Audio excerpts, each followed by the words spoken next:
Likely the biggest decision in my lifetime from the U.S. Supreme Court overturning Roe v. Wade. 1-800-859-0957, 800-859-WJR. Yeah, there's a lot of things happening in our country. Crime, of course, a concern.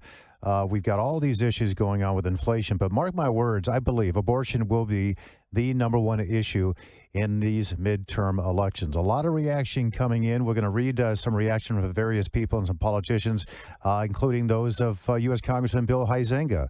He has come out and said this, according to the congressman, releasing the following statement. He says, quote, today's decision has been one common sense pro-life Americans have been waiting for.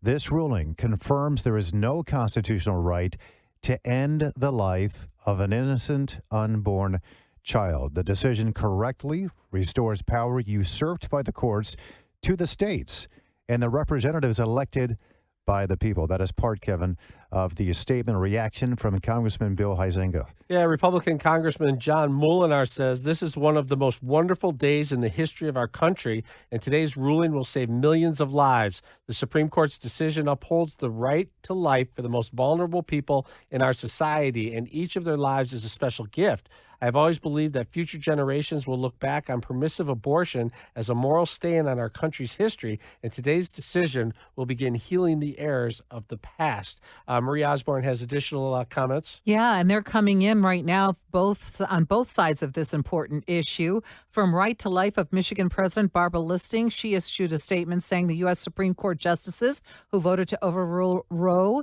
are on the side of history today, on the right side of history today. This monumental day gives the states the ability to restore legal rights to the unborn, hopefully in turn ceasing the unjust slaughtering of the innocents in our country.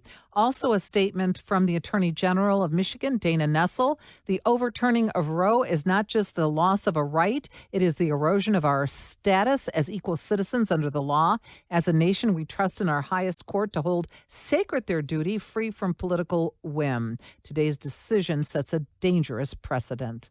And joining us now is Roshini Rajkumar, an attorney and political commentator, a frequent guest of our show. Good morning, Roshini. How are you? Good morning, and you guys are right. This is a very pivotal day in our country, and all of us who are currently living will remember this day to the end for sure. It's going to continue to grow the emotion, and all I can say, Tom and Kevin, is I hope we're not going to have riots in the streets.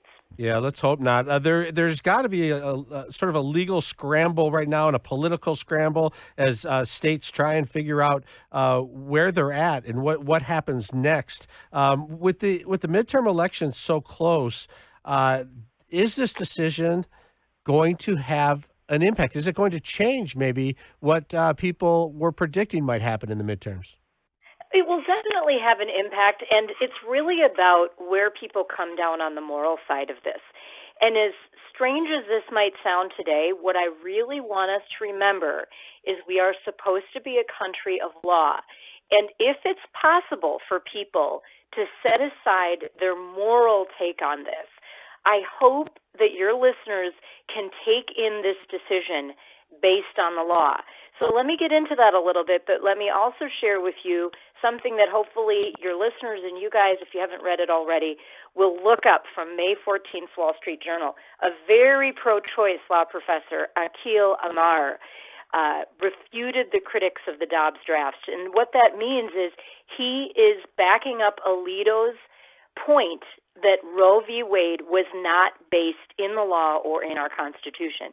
And I will tell you, as someone who is pro-choice herself, I agree with Professor Amar's analysis of this decision that he gave right after the leaked copy was leaked.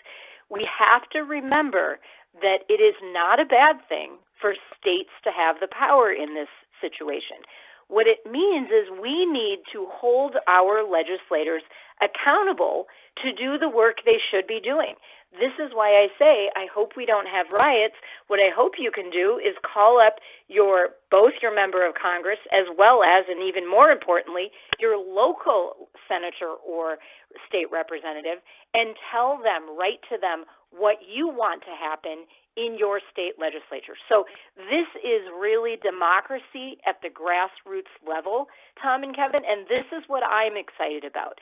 I hope people don't misunderstand what I'm saying. I will continue to be pro-choice until I die, but on the law, the Roe v. Wade decision was not accurately decided in 1973. Yeah, and I do hope that our legal experts will keep that in mind, that this doesn't overturn the right to abortion by the states, but this refers it right back to the states, to the elected leaders, not a court overseeing the entire country. But this is, I think you make a tremendous point, that it is now really the most democratic way of handling this. The elected people now have to hold their legislators accountable to their personal desires. This is how our country was formed, in the way it should operate. So, thanks for clarifying that. To the point of violence, there's been already a lot of threats out there. Do you think that this is going to be another summer of violence? I know you said you hope there's not a lot of riots out there, but if there are, and they prove to be violent, like they might become, how do you hope legally this is handled as opposed to what happened in 2020? I really hope there is not violence. And the big difference I see is, yes, this is a moral issue. I believe that the riots of 2020 really go back to racial undertones as well as overtones, and people are much more likely to, bear arms or get violent in the name of race. I would like to think, if what we're trying to protect is life, and choice, that we're not going to all of a sudden become violent. It would be very contradictory for either side to go the route of violence. So really think about what you're doing and who can have the best voices here. Current office holders. Let's come out in a united front and get your constituencies to remember the voice of reason, to be discerning, to gather together, have town halls, talk about this issue. This is not the end of the world. I know for some it feels that way. In fact, a girlfriend of mine, when I was waiting to come on with you guys this morning on hold, she texted me, "Welcome to the dark ages." So, this is going to be emotional for a lot of people. What are the processes of sorting out the legalities state by state? How is this going to play out? Right. Well, great question, Kevin.